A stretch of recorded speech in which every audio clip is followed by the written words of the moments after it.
動画配信無課金税、ずっとゴロゴロしていたい唐揚げです。怖い動画を楽しく見ようという趣旨でやっております。脳が多めの人コアゴースト UFO にユーマ何でもござれのオカルト雑誌食チャンネル。ど初心者なので継ぎはぎだらけ。たまに音のレベルがおかしいです。舌足らずでごめんなさい。さて本日のラインナップは R1 グランプリ狙ってるわけではない男、しっかり者のお姉さん、フランス版貞子の3本でお送りします。では早速参りましょう。 Let's dive in。 あたかも目の前に人がいるかのようにトレーナーが一人で喋っています。 R1 グランプリに向けて練習をしている人ではないようですね。防犯カメラを見た人が不思議に思い、お前誰と話してんだよと尋ねたところ、トレーナーはビジターが来たんでいろいろと教えていたんだよと答えたそうですが、防犯カメラを見返しビビり散らかしています。めっちゃ震えまくっています。すごい震え方です。まさかとは思いますが演技してないですよねと聞きたくなるくらいの大味の震え方。なぜかこの子を思い出しちゃいました。かわいいね。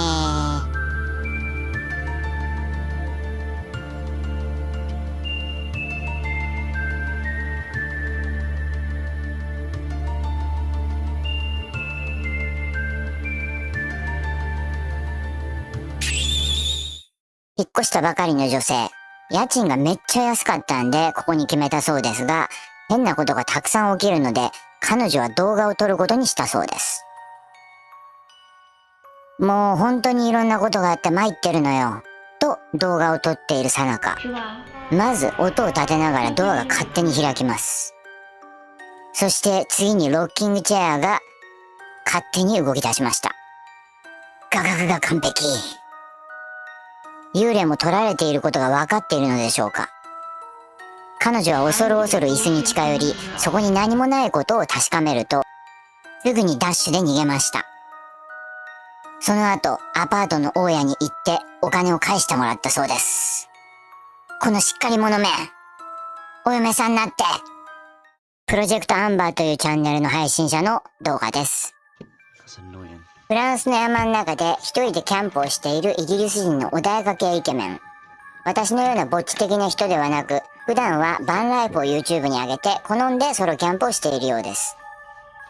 ちなみに私ソロキャンプめっちゃ興味あるんですけど、昆虫が怖くてできないヘタレです。すんません。きっと前世が昆虫に食われるさらに小さい何かだったのかもしれません。いつもなら滞りなく準備を進められるのに、なぜかこの日はいろいろなことがうまくいきませんでした。冷蔵庫の調子も悪く、その様子を動画で撮っているさなか、犬が不安げな顔で一点を凝視していました。かわ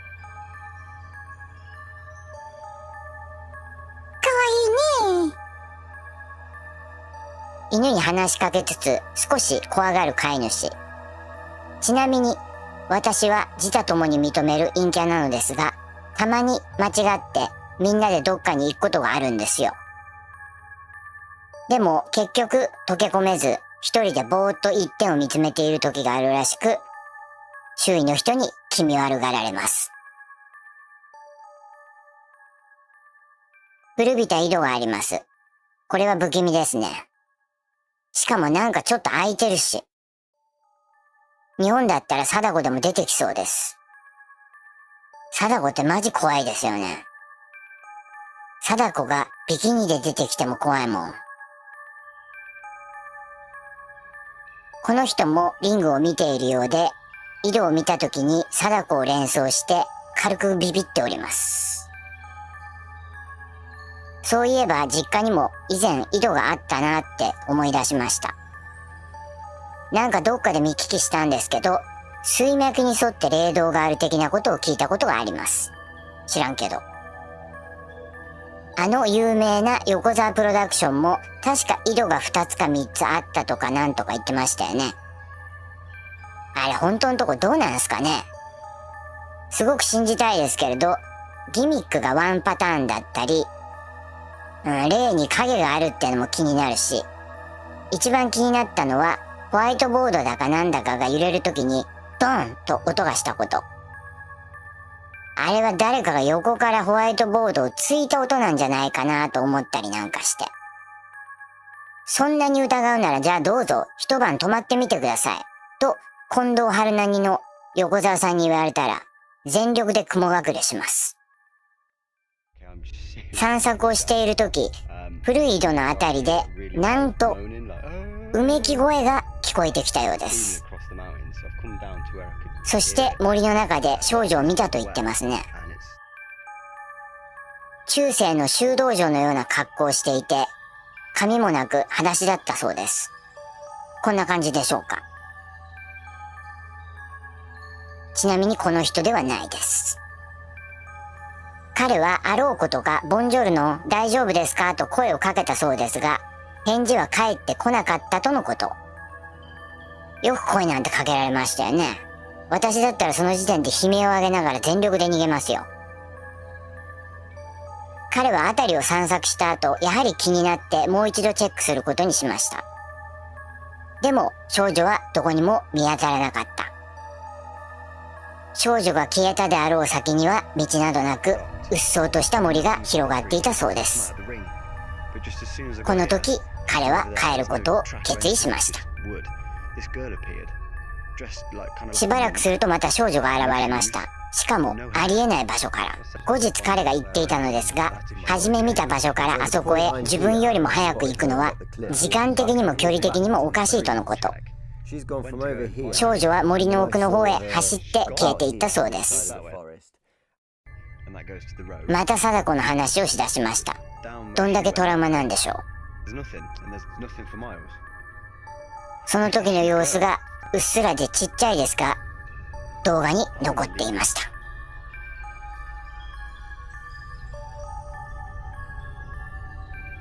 できもしないのに海外のソロキャンプを動画で見て行った気分になり、コーヒーを飲みながら山を舐めてっと痛い目を見るぜとつぶやいたりしているのですが、海外のキャンプ系サイトとかを見ていると恐怖体験が団地ですね。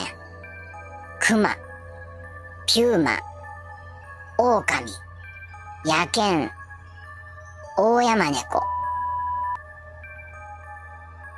変質者、異常者が普通にたくさん出演されています。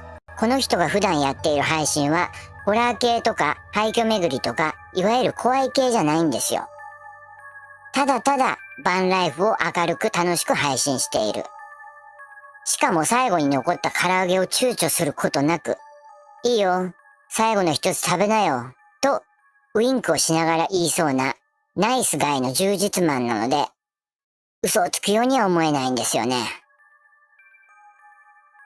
まあ実はいたずらでした。テヘペロと言ってきそうなお茶目な面もありそうですが。イギリス人がフランスの山ん中、しかも真っ昼間にこんなやらせをしますかね。まあもしかしたら普通に近くに住んでいた少女かもしれないですね。見てない人がいると思うので内容には触れませんが、ナイト・シャマラン監督の映画ヴィレッジを思い起こさせます。これが例なのかどうかは別にして、そこに何かがいたのは間違いないように思いました。真っ昼間というのもいいですね。ちなみにコメント欄にバンライフをエンジョイしている他の YouTuber が同じ場所で同じ経験をしたと書いてありました。なので本当に人がそこに住んでいるのかもしれません。ワンちゃんや猫ちゃんが何もないところをじっと見ていることってよくありますよね。動物って人間が見えない何かが見えているのでしょうか。ふとした時に一点を凝視していたり、何かに怯えたり。まあ幽霊が見えるかは別にして、現に一部の鳥や魚、爬虫類、昆虫類などは紫外線を見ることができるって言いますもんね。人間が見える世界なんて実は世界のごく一部なのかもしれませんね。ちなみに動物の中で最も視力がいいのはダチョウだそうです。なんと眼球が脳よりも大きくて、視力はなんと人間の20倍らしいです。40メートル先のアリの動きを認識できるんだってよ。ちなみにダチョウの脳はゴルフボールほどの大きさ。切ねえなぁと思っちゃいますが、実は脳が小さいのは生存を優先する独自の生存戦略だそうです。一般的に光の三原色である赤、緑、青を人間は識別するそうですが、人間の中にも4原色を見分けられる人がいるそうです。4色型色覚、スーパービジョンと言われているそう。一般的には女性に多く見られ、そういった人たちは3色型色覚の人がおよそ100万色見分けられるのに対して、理論上は普通の人の100倍の1億色以上を識別できるんだって。アメリカカリフォルニア州サンディエゴに住む画家のコンセッタ・アンティコさんの作品です。美しいですね。